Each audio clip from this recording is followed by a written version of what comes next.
ঈশ্বরদী উম্মুল কোরআন একাডেমির একযোগ পূর্তি ও বিদায় অনুষ্ঠানে পুরস্কার বিতরণী ও আলোচনা সভা অনুষ্ঠিত হয়েছে। এতে প্রধান অতিথি হিসেবে বক্তব্য রাখেন বিএনপি নেতা নুরুল ইসলাম আক্কেল।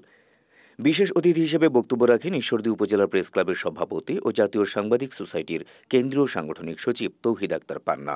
একাডেমির পরিচালক আলহাজ আব্দুল হামিদের সভাপতিত্বে এবং প্রধান শিক্ষক তারেক মাহমুদের সঞ্চালনায় অনুষ্ঠানে বিএনপি নেতা নজরুল ইসলাম মালিথা, মজনু শেখ, আব্দুর রহমান সহ এলাকার বিশিষ্ট ব্যক্তিবর্গ উপস্থিত ছিলেন। আলোচনা শেষে কৃতি ও বিদায়ী শিক্ষার্থী, শিক্ষক ও অভিভাবকদের সম্মাননা ক্রেস্ট ও পুরস্কার প্রদান করা হয়।